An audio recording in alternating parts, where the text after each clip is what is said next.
The last presentation, a powerful story of overcoming fear. Act 1, the struggle begins. Riya had always been the quiet topper. In every class, she submitted the best assignments, topped written exams, and had a brilliant grasp of every concept. But there was one thing she couldn't do: speak in front of people. It wasn't just shyness, it was a full blown panic response. Whenever she was called to present, her throat would go dry, her hands trembled, and her mind went blank. She had managed to escape most of these moments in school. If there was a seminar, she fell sick. If there was a project presentation, she became the research head who stayed behind the scenes. Teachers let her be because her grades were perfect. But MBA was different. Here, presentations were survival. There was no place to hide anymore. The first failure: in the very first semester, a group was assigned a small presentation on marketing trends. Her teammates convinced her to take just one slide, just 1 minute of speaking. She prepared for days, memorized every word, stood in front of a mirror, even timed herself. But when her turn came, she froze. Her vision blurred, her ears rang, her voice refused to come out. After a painfully long silence, her teammate took over. People giggled softly. That night, Ria cried in the bathroom so no one could hear. It wasn't just embarrassment, it was humiliation.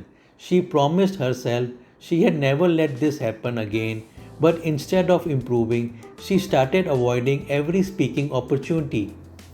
Each semester, the wall of fear got higher. She avoided group discussion rounds during placements.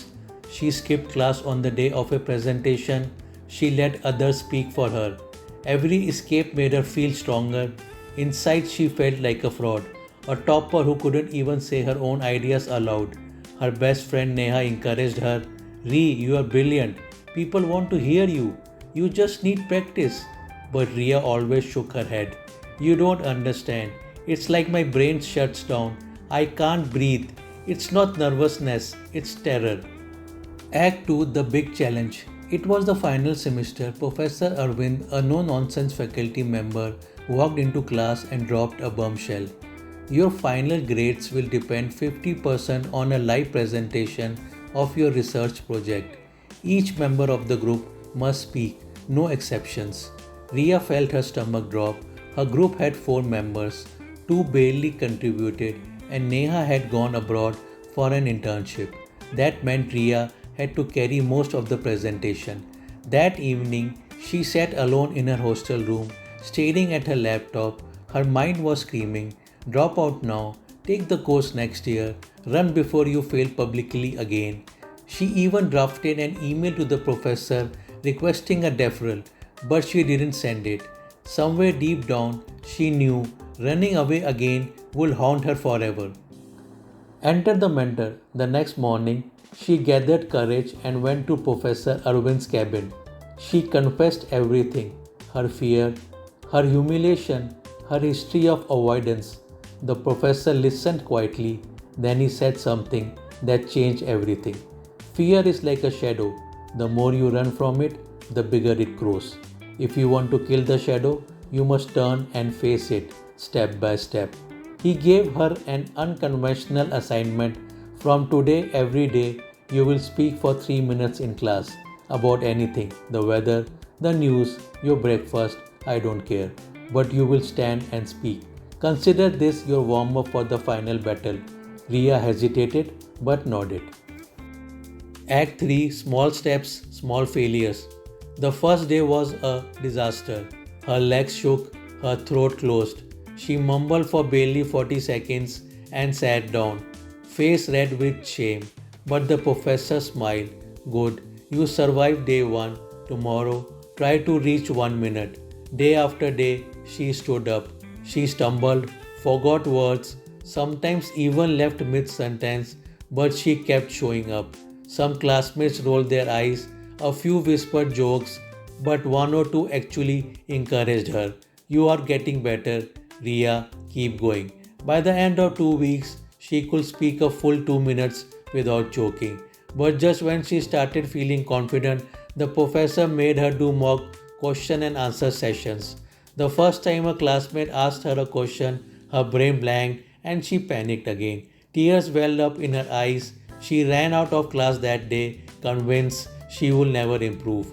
That night, Neha video called her from abroad.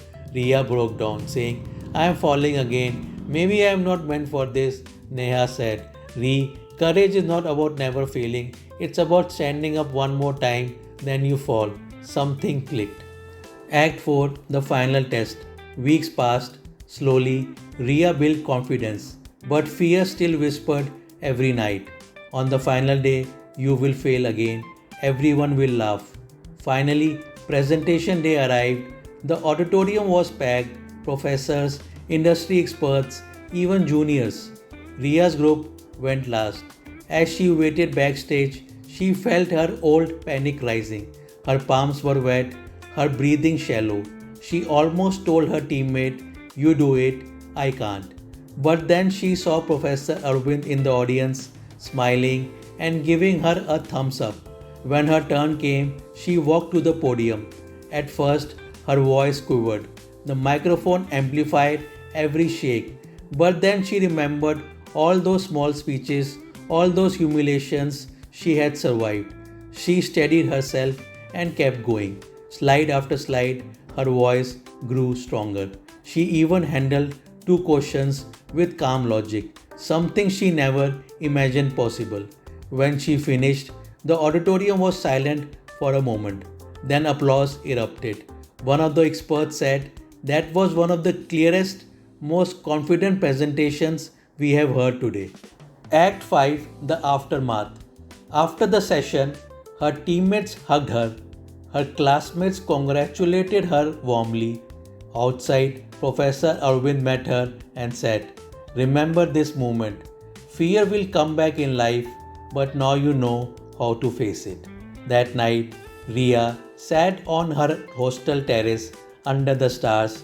She smiled to herself, tears in her eyes. I am not fearless, she whispered, but I am not a prisoner anymore. Every career has its own story, and every story can inspire a dream. Thanks for watching.